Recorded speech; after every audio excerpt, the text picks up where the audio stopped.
A little bit exactly what in the world happened there, but we are here.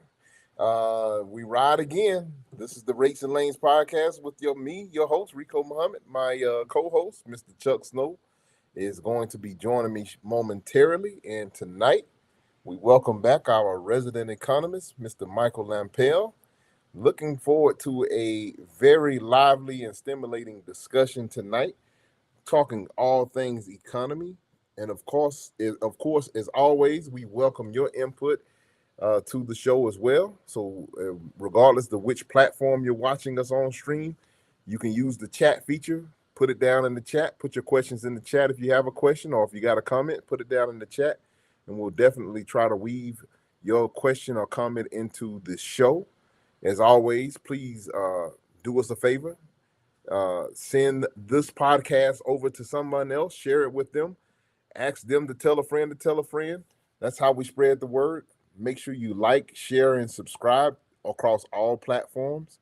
It helps us get out into the algorithm of whatever the whole AI system does. It helps us get out into that algorithm. So if you would help us do that, we would greatly appreciate it. It doesn't cost you a thing, doesn't cost you a dime, but it helps us out a whole bunch. So please, by all means, like, share, and subscribe. And with that being said, and without any further ado, I think I got all of the housekeeping matters in really quickly. Let me welcome in my co-host, Mr. Chuck Snow. Good evening, Chuck. How are you? We're doing great, Rico. How you doing? Not too bad there. We was in the green room for a second there, and I had to kind of leave out and come back in. Hopefully, it didn't throw you guys off too bad over there on the other side. No, I'm good. So far, anyways. Good deal. Well, how are things on your end? Really good. I got to tell you guys, I had an incredible weekend. On Saturday, I was invited up to a private truck show. George and Charlie Tackaberry, who own the best private collection I've ever seen in my life.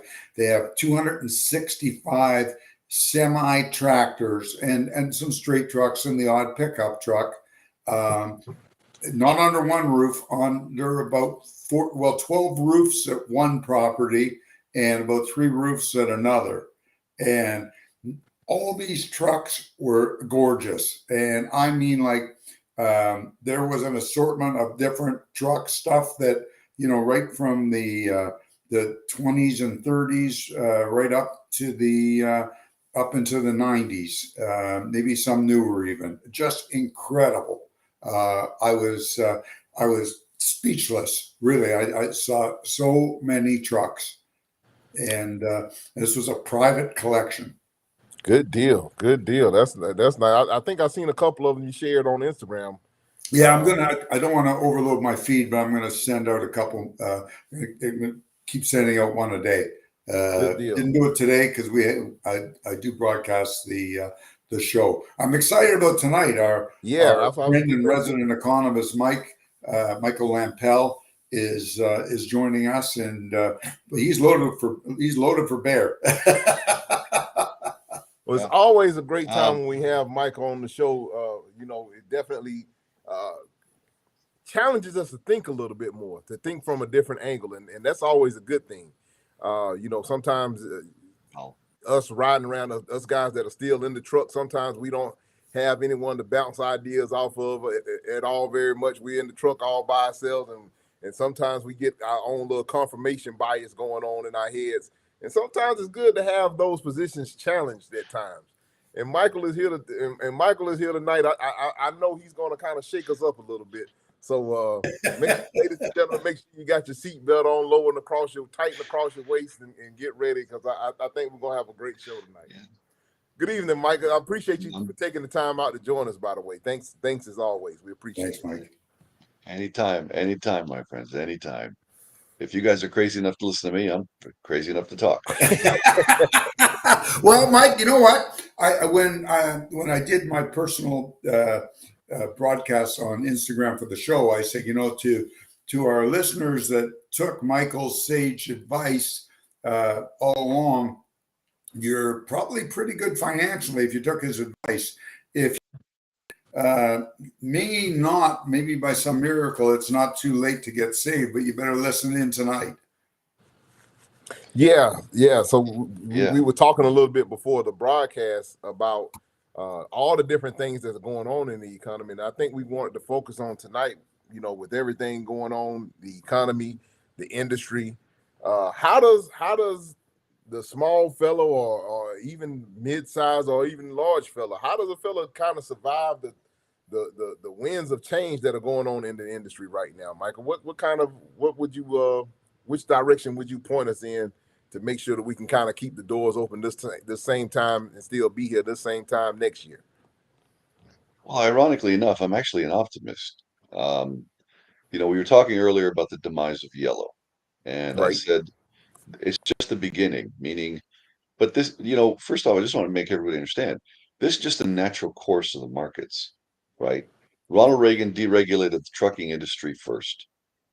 So any changes to policies that lasted for 80 years is going to take about a decade before it starts sinking its teeth into it. And as soon as let's go back a second, then we'll go forward really quick. He deregulated, prices crashed, just Yeah, crashed. A lot of big people time. lost their jobs. Now, at that point, which is normal course of economy, the big dinosaurs began to eat the medium-sized dinosaurs and then feasted on the small dinosaurs, which is pretty much how yellow got to be yellow and Schneider got to be Schneider and roadway got to be Baby Hunt, roadway. and all. Yeah, Eventually, the bigger dinosaur ate the smaller, bigger dinosaur, and then it just worked its way down. Well, now you get the final dinosaurs are on their last legs.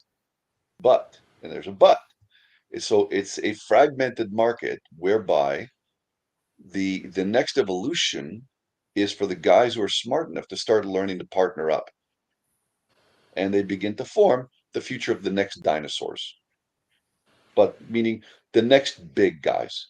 My prediction is that what's going to happen is it's going to work regionally first, meaning the guy with 20 trucks will merge with a guy with another 20 trucks. Merge, not take each other over, right? Okay. that makes And sense. there, enough financial power, depending on if they pick the right partners, right? If they pick the right partners, leverage that financial to now acquire another guy at 30. So they'll merge and then begin to acquire. So this is an Interesting. So opportunity there'll be now. a new. So really, it's same old with a different cast of Yeah, dinosaurs.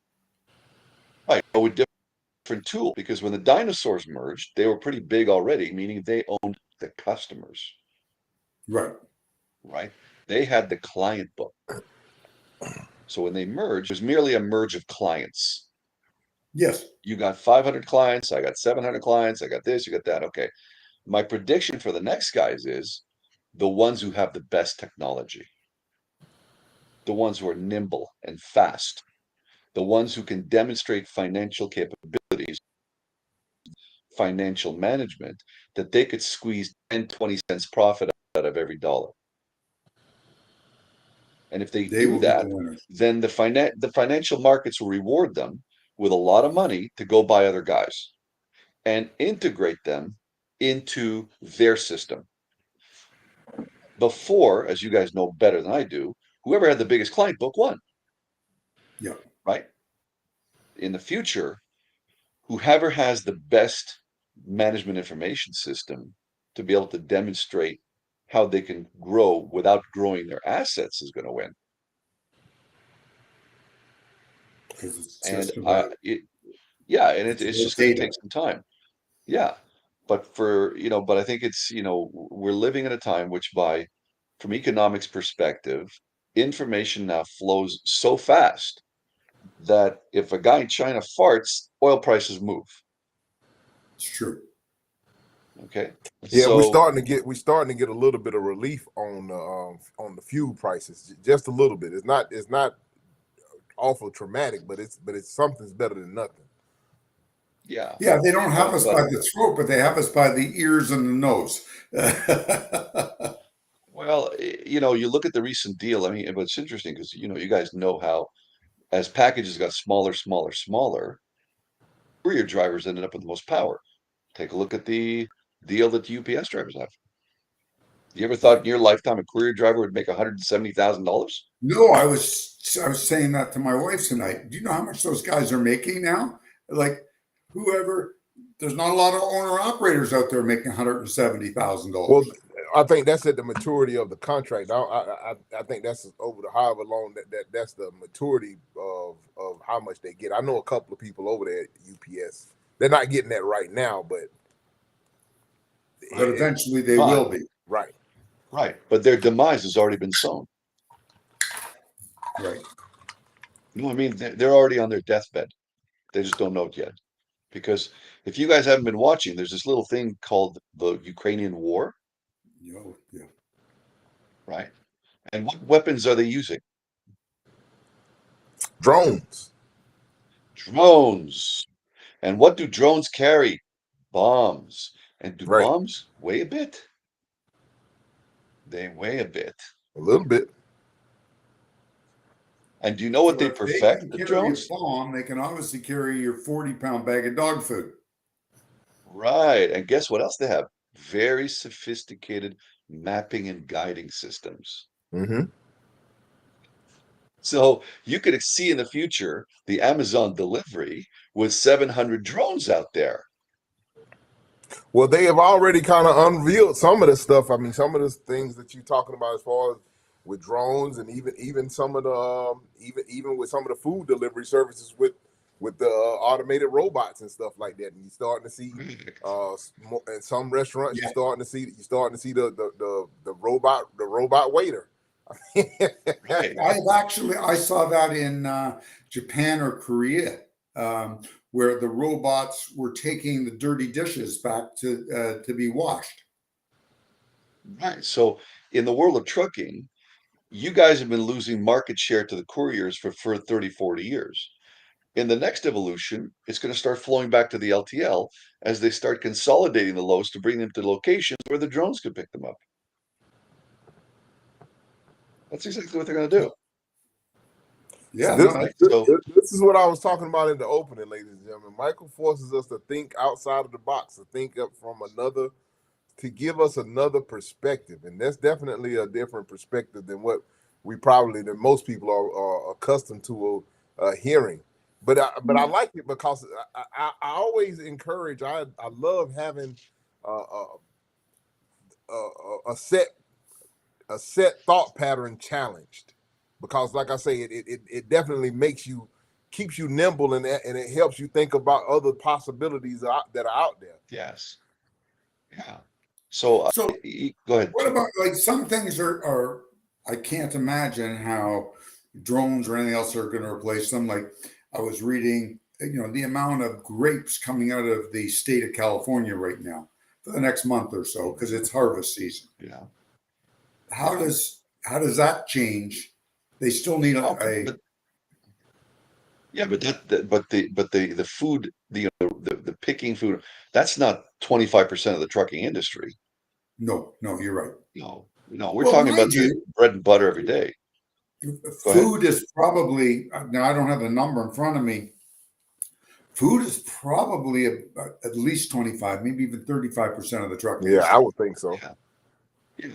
Um, But then, but Whether it's remember, fast even food or like whether the food goes like protein and everything else that goes into the protein. So it probably, sure, I'm going to look that up after, but I'm yeah, sure the number's pretty high.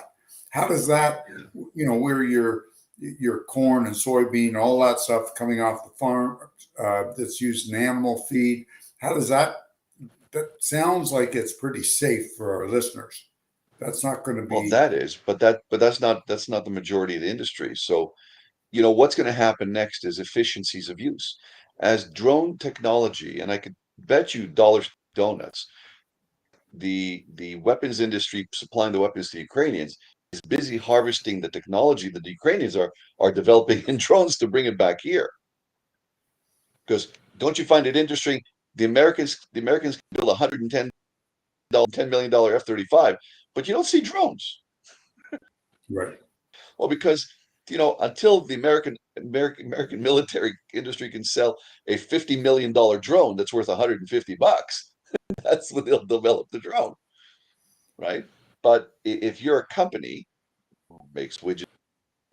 I could bet you I'd be looking into drones also.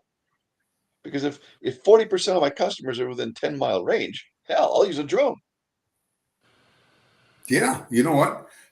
The auto industry, for example, they There's the try one. wherever possible to locate as close as they can for the tier one suppliers to be located near the assembly plant. So yeah, I could see Well, there some sort of well, drone. now we talked about the auto industry, and um, it's interesting to watch the strike, and I understand the pain they're. But if I was right now an auto worker, I'd say, I'm out of here.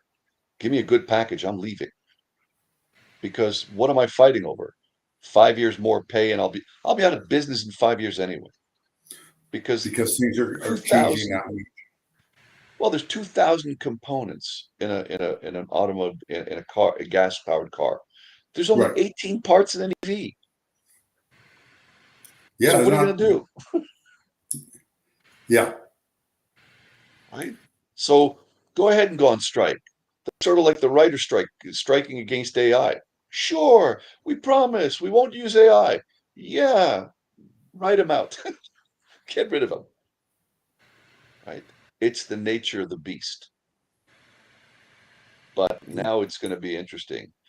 The irony is for the truckers, as I said, the goods still have to move, but only the smart ones are going to survive. Brute And what do force you will not keep you envision? alive. Well, you know what? You certainly can't be throwing your money out on, on a $250,000 truck that's only going to last you 5 or 6 years. And Well, you it's not a know, question of $250,000 trucks last 5 years. It's a question of I have a $250,000 truck that's going to cost me $600,000 with interest, and the time when my rates are going down, down, down, down. well, that's yeah. And operating So costs are that's the going worst. up. Right. Yeah. I'd buy a 15-year-old truck for 50 grand, run it to the ground, toss it to the side of the road, go get the next one. You know, and I've always That said was that. that was a question I was going to bring up tonight too. Go That ahead. whole what you just said about, because there's an interesting discussion, and I remember when we kind of first got into this whole podcasting deal. Of course we were underneath Kevin Rutherford and everything, and one of the things that Kevin Rutherford was touting, and one of the things that I utilized to get my start, was buying an older truck and running the truck. Of course, those were a lot more mechanically sound. But I'm starting to wonder, because we still have some issues. Like, at what point do you reach the law of diminishing returns? Because the older trucks are definitely, you can get decent fuel mileage out of them, and they're definitely a little bit more mechanically sound. But the newer trucks, you're getting right out of the box almost 10 miles to the gallon, 9 miles to the gallon. But you're focused the wrong area. Oh, That's okay. exactly what you should. Set me, Okay. set me straight. Because the part you're not calculating is I get better fuel mileage with a new truck. Yeah, but hold on a second. I got to finance $250,000. So am I really winning? That's why I said, we talked about this for months. If you track your costs down to the per mile of every single piece, you may Mm-hmm. be surprised that you may rationalize, I get better fuel mileage because that's what you're focused on.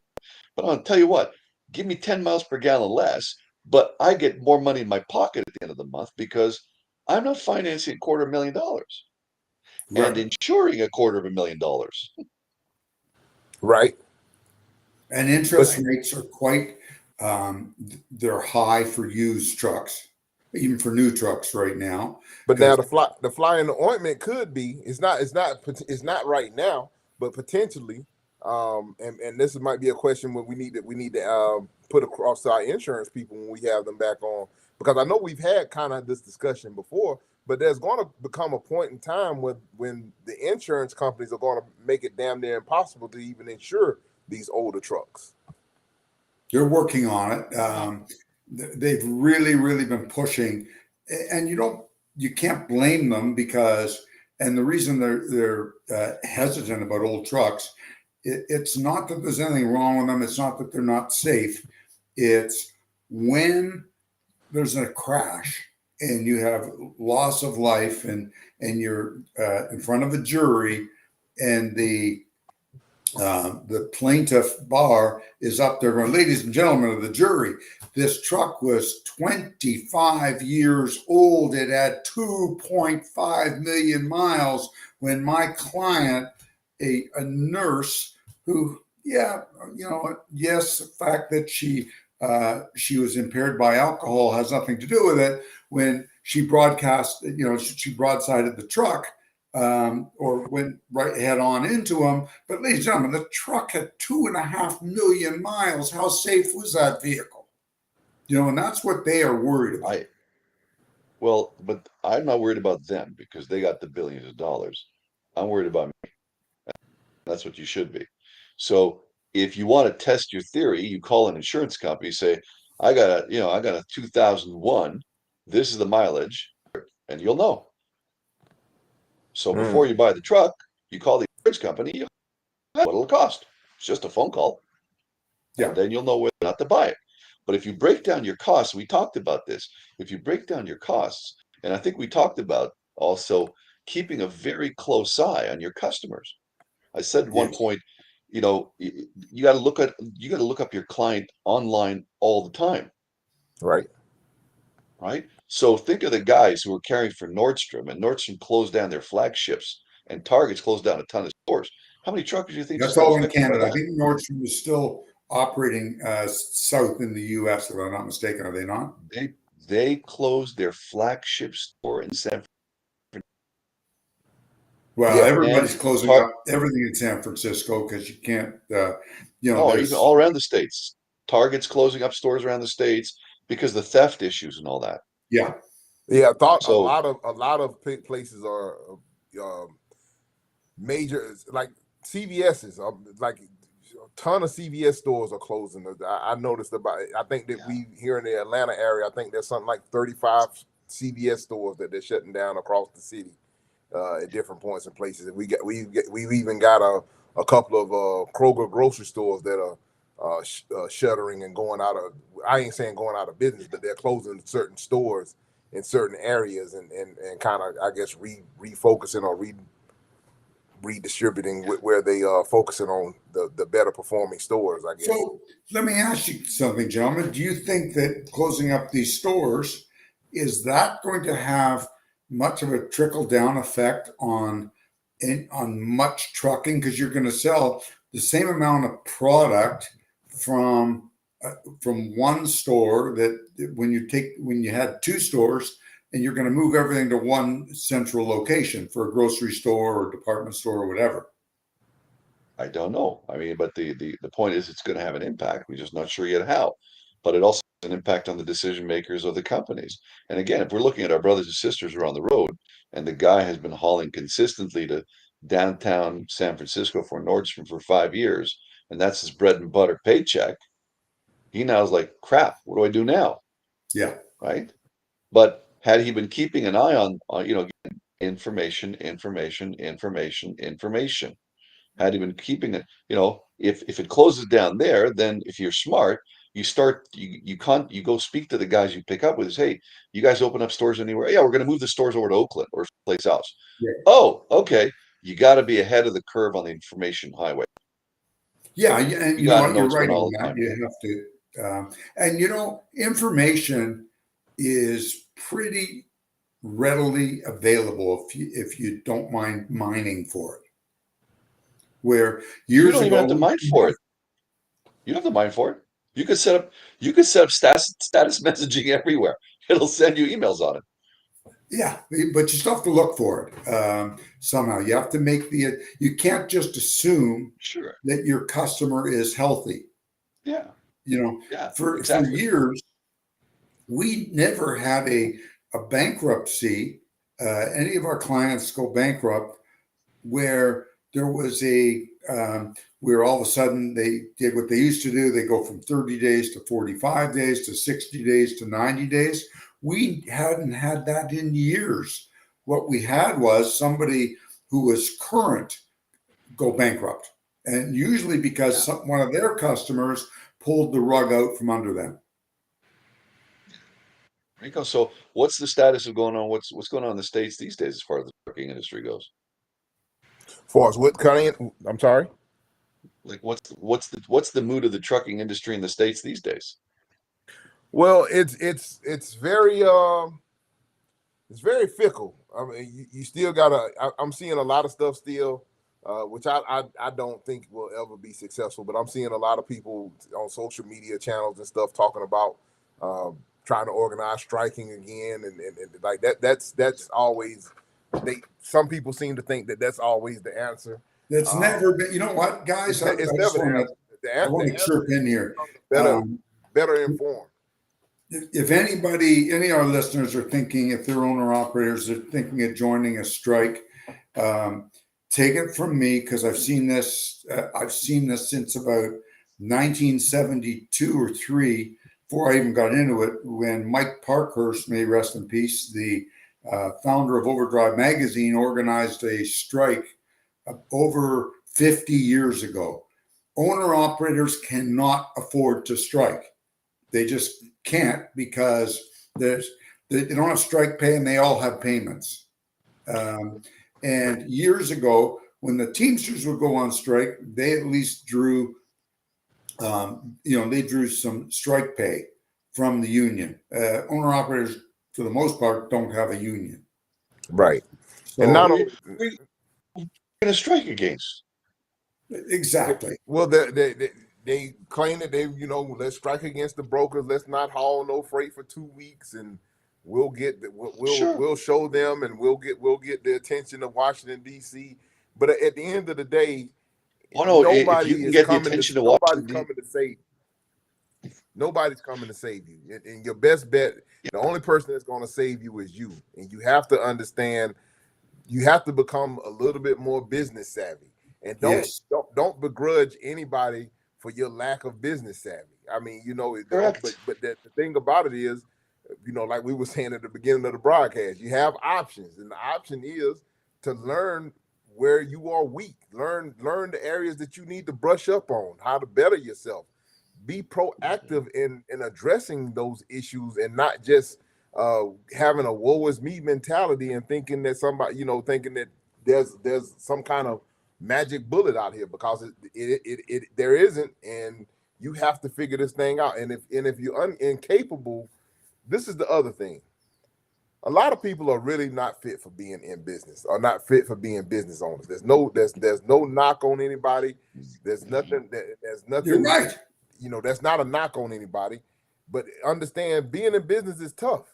It is tough. It is really tough business to stay in business. And if you're not cut out for it, by all means, there are great jobs out here, and you can make a great living by working for someone. But too many people are in business that really have no business being in business, and I felt that way about myself being in business at times. So that's, and I'm not trying to say that to throw off on anybody. And like I said before, you know, as long as you're able to keep the doors open, that's a success. As long as on whatever level that you are on. Sometimes you have to allow yourself a little bit of grace, because hey, business is tough, but you gotta, Listen, yeah, there's nobody I've coming to been an You're save you. right. entrepreneur my whole life.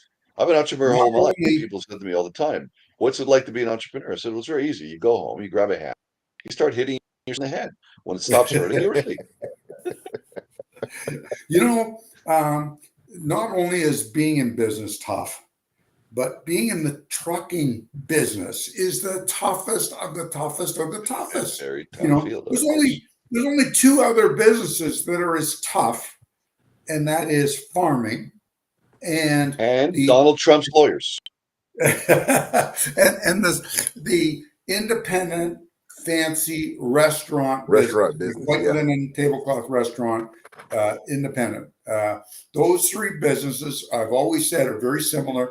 These are the toughest of the toughest, and everybody thinks you get rich quickly, and you don't. If nothing goes wrong, you will make some money. If nothing goes wrong, I've never met anybody in my whole life that made a ton of money from trucking alone. It was other things they made their money on.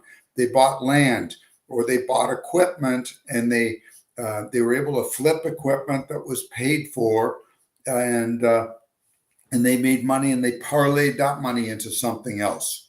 But the actual money that's left at the end of the week operating, whether it's one truck or 20 trucks, is not a lot of money, because, and especially because of the risk. And I just want to Well, reiterate, I know to the listeners out there, the people that we got tuning in with us live, if you got questions or comments, you just drop them in the chat. We'll definitely try to make sure that we weave your question or comment into the conversation. Go ahead, Michael. I didn't mean to interrupt. I just wanted to make sure we had look like we had a few more people jump the on. trucking industry is, I think, one of the most difficult businesses there is out there for reasons. Number one, the volatility of pricing makes it really difficult. And because we're talking about small operators, Mm-hmm. in a month they can be wiped out. Right. Oh, yeah. Doesn't take long at In all. one load, they can be wiped out. One load, that's all it takes. A load of berries that it ends up So going bad. exactly. So the question we talked about before was, unfortunately for the truckers, it is down to keeping an eye on their nickels and dimes every day and Yes. setting aside those nickels and dimes every day and keeping an eye on their customers every day. And and if you know your costing, ladies and gentlemen, and you really know what it costs you to run your business and your life, you got to factor that into your cost per mile of what you need to live on per mile. And somebody calls you up and said, "Hey, will you take this load from, Rome, New York to LA for like 75 cents?" You can look at your spreadsheet and say, no. Yep. Right. Right. Don't live in the land of wishful thinking. When you get to LA, you'll find somebody who's going to pay you 3 times the amount to come back. That doesn't happen. Right. Unless you So know for sure, okay? The only time that ever happens, if you have a guaranteed, what I used to call fatty on the other end, like guaranteed, you know it, okay? And you know that when you get to LA, you have a $15,000 show load in LA going back towards Rome, New York. different story, but that's not every day. No, it's That's not not. every day. You Right. know, So, if that's where I think, that's what I said to you. Now it's about information. It's about really knowing your business. It's knowing your strengths, knowing your weaknesses, and stick to your lane.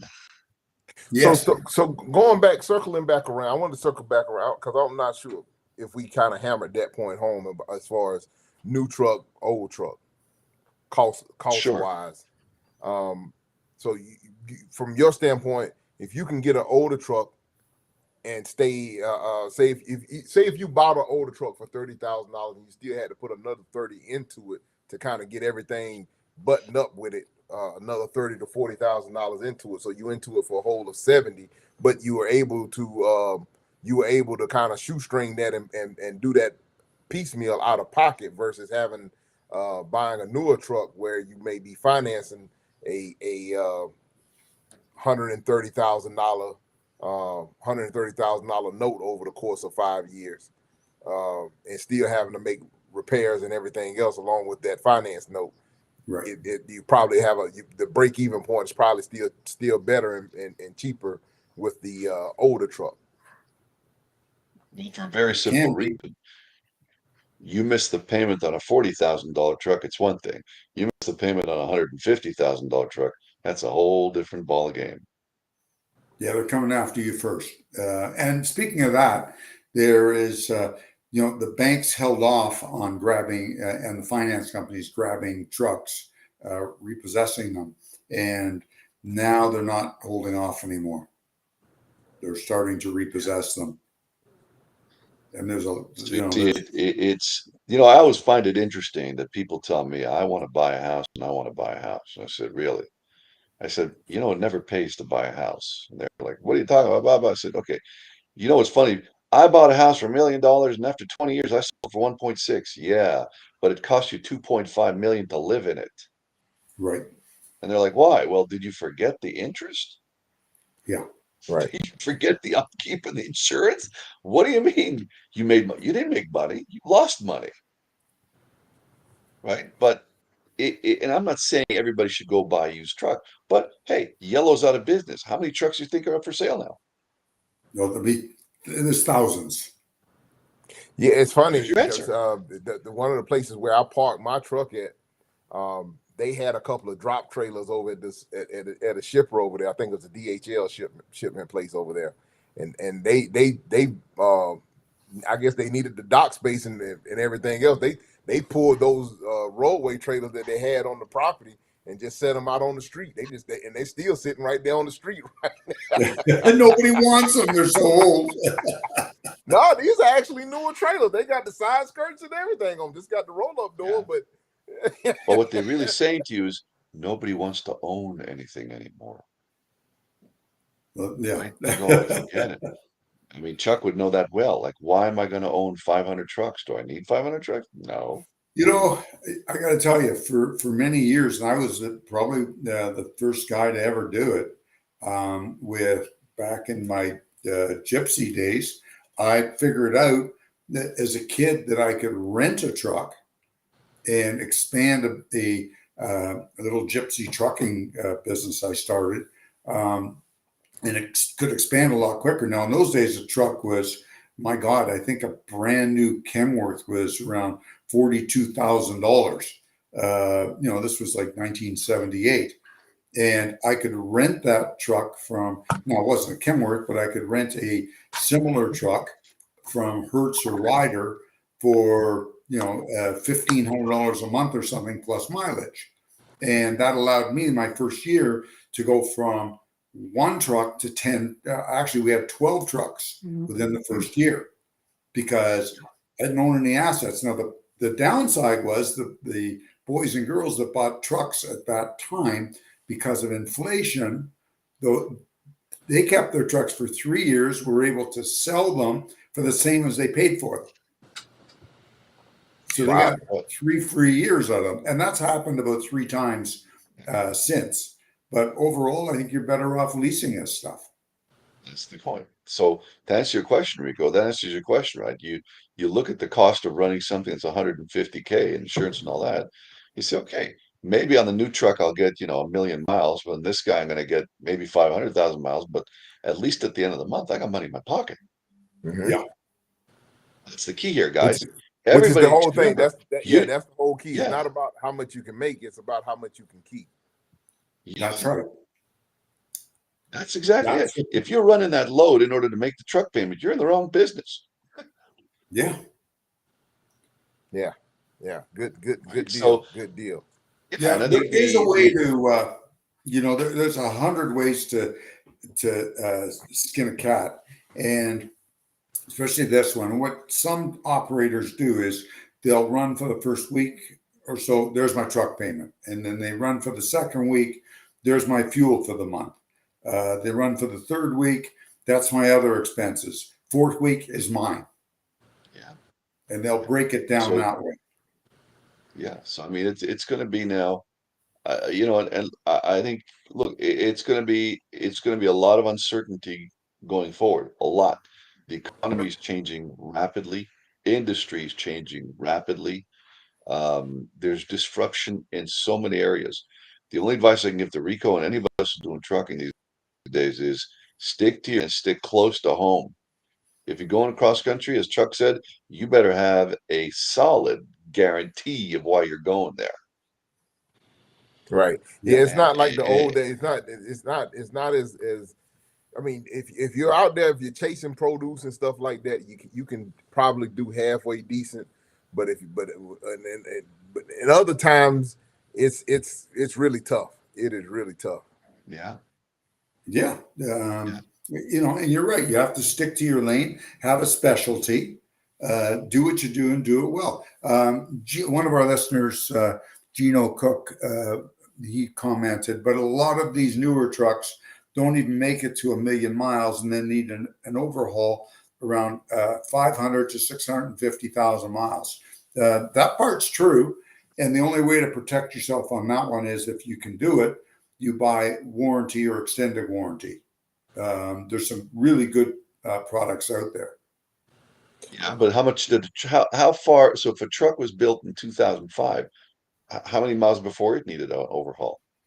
Back then, depends on the motor, but they were all good for pretty much 1,000,000 miles plus. And then So what did older, the guy just say? What did he just say 600. then? The Well, newer trucks Yeah, don't make it that far. yeah. So let me get this straight. You want me to go buy a $150,000 truck that gets better gas mileage, breaks down twice as fast? They do. yeah, They do. I'll doesn't take the make, 2005 Kenworth. And you and get, a lot, I see. I think a lot of times where people have where the rub comes in a little bit, Michael, is if you have more than one truck, if you're not per se the operator, is the creature comforts of trying to keep your drivers, because you got if you're trying to attract drivers or you're trying to keep people in your trucks or keep the trucks moving, then they kind of get spoiled, and they want to have the nicer things, the whatever the the inverter, the creature comforts microwave, that the come with it. automatic there's another thing, Mike. A lot of the younger drivers, unfortunately, do not know how to drive manual transmissions. Yeah, they only their driver's license is restricted to automatic only. And you know what? They've been cramming this, these automatics down our throats for, my God, almost 50 years that I know of. I remember them. I remember the Allison transmission ads from when I first got into the business in '74, trying to, and I remember this one ad distinctively of a bunch of young boys about 13 years old, and it was a brilliant Allison a transmission ad, and it said, "Meet your future drivers. They'll think clutching is something you do on a date." And you know I what? They think were the right about that part, because kids don't. Michael, you have 3 kids. 2 of them drive. Can either of your 2 kids that drive operate a manual transmission? well, yeah, Ben can, yeah. Yeah. But I Okay. think And but the question for you is, if you're going to train them out the gate that they're going to get brand spanking new, you got a problem. You trained them that they're going to get brand spanking new. but that's No, what. no, So this is just like when you're trying to attract drivers and stuff like that. Because a lot of times, I know that when I was trying to hire drivers, one of the main questions that they would hit you with when they would ask you after the yeah, application process and bringing them in for an interview, what year are the trucks? Yeah. They want to know what year model trucks you are, because they have been conditioned. They have the bigger carriers have conditioned the industry as a whole that we have newer equipment. We turn our equipment over every 3 years, and I so know. I hear Yellow's hiring. but Very that That's the but, good. point. but that's definitely from I hear what you're saying, and I definitely agree. From if you are the one truck Charlies, it might behoove you to might be looking into, if you're expanding the fleet or whatever, going back and buying some of the older iron and putting it back on the road, and Yeah. and self And, financing the repairs and everything. yeah. You might come Yeah. out ahead. By the way, I got a Gentlemen, it's question for you, interesting. Rico. A It's question for very you then. interesting. If you have, first of all, the guys that love the old iron are old guys, and because they understand the reliability of it, and they understand they're not going to be left on the side of the road, because these trucks are pretty damn good. Anything that is 2007 or older, and so they like that stuff. The problem is the old guys have jobs that they don't want to leave, and you're not going to get. I noticed when I was involved in hiring, we had very few, the last 5 years or so, we had very few old guys apply. They were all under 40. And Right. those 40-year-olds and under, or 45 and under, they wanted, just as Rico said, they wanted creature comfort. The first question is, how much? Well, how much you paying me?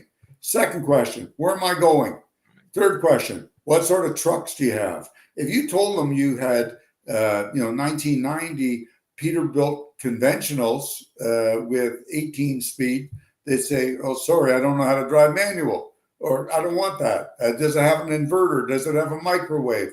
Does it have this? Does it have that? No, it doesn't. It's an old truck. No, not working for you. And then I would say to them, you're in the wrong business, man. But that's You who, should go you work know at a what? Holiday Inn. We we have a lot of the older guys that were driving the older equipment have aged out or retired, Yeah, and yeah. or gone to, what, they didn't want to be on the road anymore. I, Finally I'm not, after. look, I, I'm not suggesting to you, you go pick up an old diesel motor from 1910. I'm suggesting to you that from a mathematics perspective, right? You got to say to yourself, I got a $150,000 truck, $125,000 truck, $100,000 truck, 85,000. I got to pick my sweet spot here because I don't want to end up paying $150,000 for a truck that is going to, instead of lasting a million miles, as Gino would say, it lasts half as long, and I got to spend 30 grand to rebuild the motor. Even if it's under warranty, Michael, your truck is And how down much is the for warranty? How it's much is the still down warranty? for 2 or 3 weeks minimum while they get the parts. And I Right. was talking But to how much somebody is the warranty? How much is the warranty? well, with a newer truck, you may get it thrown in, or it's still going to run you three to $5,000 a year. Which a warranty at that point it's an insurance policy. Great. Then you have the insurance. So if it's 5 years at 5 grand a piece, that's another $25,000. That's right, and you're still going to be down. I was just talking to somebody last week at the truck wash, and he was telling me that he bought this. I commented he had a brand new Western Star, and I complimented on it. And he said, I had an older truck, and the cat motor seized, and I wanted to rebuild it. And for that particular motor, I'm into 6 months waiting for parts. I can't be without a Yeah. truck for 6 months. So By that's the why way, I bought this thing. that's a great comment, which is uh, um, the newer trucks have to rely on new parts, and those are harder to come by than the older trucks, where Yeah, there's quite tons often you're of right. secondhand parts. Right? Yeah, um, So exactly. Gino's got a So comment. Gino, you Rocco, still got to Rico, go ahead. account for downtime in the dog fight between the warranty company and the shop, which is Yeah. definitely a factor. I was going to bring that up too. Yep. You And got you're really, Gino's got a point there, because at that point, you're monkey in the middle, because you have these two powerhouses that are arguing with each other, and they're arguing about, one saying you better fix this truck, and the other goes, well, it's driver abuse, and maybe it's not, but they're going to say that because nobody wants to cover anything. Yeah. So do they deny the So claim? That's the whole thing too. I, so when you look Exactly. now at now when Rico, somebody comes to you and says, well, I want this and I want that and I want that, and you already know what it's going to cost you to put this guy on the road. You're like, yeah, see ya. Yeah. It's like you're either in this business because you want to be a trucker or you want to be a pillow fluffer. What do you want? Unfortunately, a lot of people want to be pillow fluffers. That's great. There's a really good porn industry. He can be the fluffer. He can be any. Only on the Raisin Lanes podcast can we reference trucking, fluffing, and porn. Hey, I'm the president of the Do We Piss Him Off and How consulting firm. Okay, so I say to those guys and girls who love trucking, Rico, you give them a half decent equipment that's safe, that will get the job done, that will keep them semi-comfortable. I got a pretty good feeling that's what they want. Yeah, They don't. the new breed trucker is a different animal, Michael. I hear what you're saying. It for logical people, we would all agree, but this new breed trucker is a whole different animal. Whole different animal. Gino has another comment here. Says these newer trucks, you'll be down for at least a month versus my 2007 Freight Shaker, maybe downtime for a couple of days, maybe a week. Yeah, because he can get the parts for that truck from a scrapyard I'm if going to he tell you needs something to. funny. You can't do that as easily with a brand new 2023. Look, If there's a let's be faulty real. part in there, the dealer, even though it's under warranty, he's not going to a scrapyard to pull off a turbocharger. Right.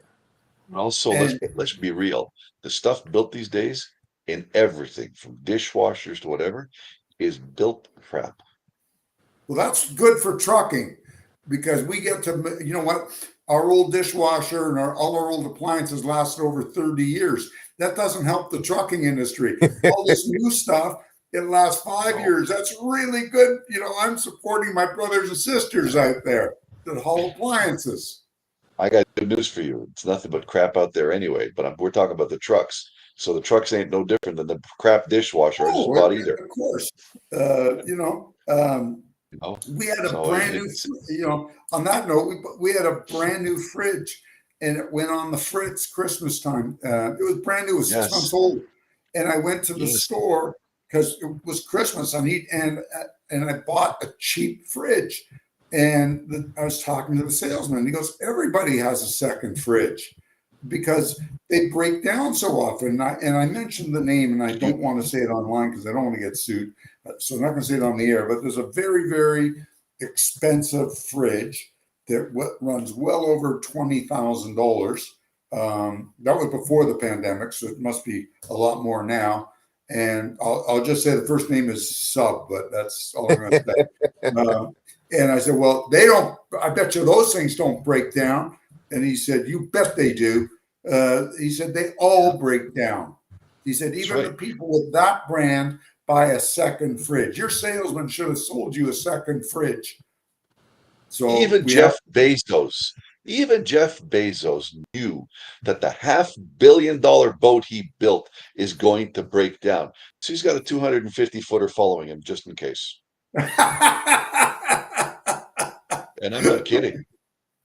well, these guys, you know what? My wife and I were on a cruise and we were in an island called Tortola or St. Bart's. When I was Tortola, the boat had stopped there. And there were, guys, I'm not joking, there was the biggest private yacht I ever saw in my entire life with a helicopter on the back. And I was talking to somebody, I said, look at that. And it was taking off. And they go, yeah, that's the guy from, I believe it was Shopify.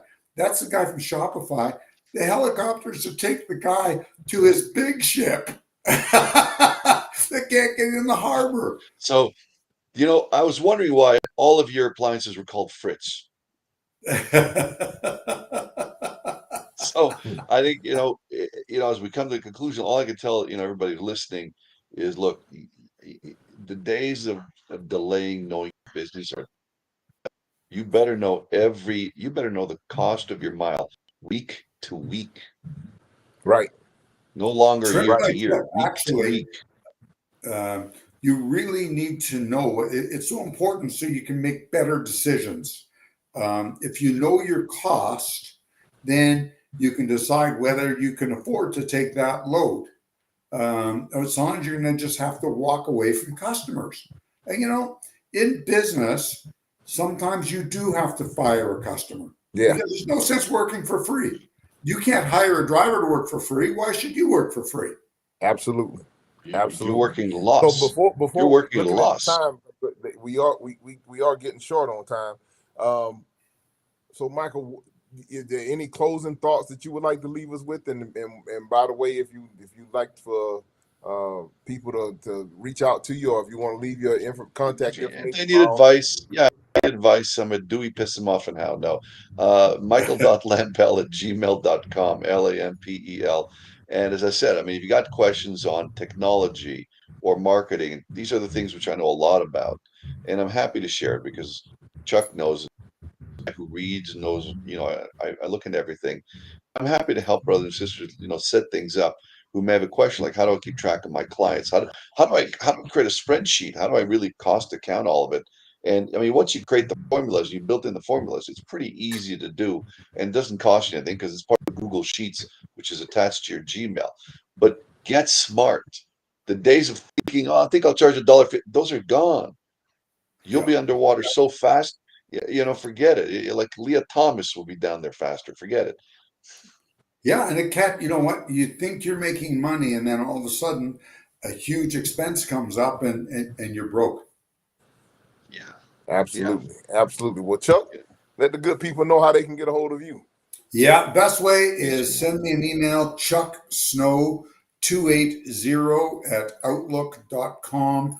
Put your phone number on the email if you're having some issues, you're having some challenges, you just want to run something by me, whatever I can help you with, please don't hesitate. I am here to give back to our listeners. And with that, Rico, I'll let you back her in a hole for another week. Well, By ladies the and way, gentlemen, Chuck is also known as Fritz because he never works. well, ladies and gentlemen, we appreciate you guys for taking the time out to join us. We appreciate our guest, our resident economist, Mr. Michael Lampel, for taking time out to join us. We definitely appreciate you doing so. Tell a friend to tell a friend about the show. Like, share, and subscribe. It helps, like I said earlier, it helps get us out into a broader audience, into a broader algorithm, into the YouTube AI whole thing, whatever that is. And so with that being said, ladies and gentlemen, we want you guys to stay safe out there, stay healthy, keep it in between the mustard and the mayonnaise, and we'll talk at the same time, same place next week. God bless you and good night.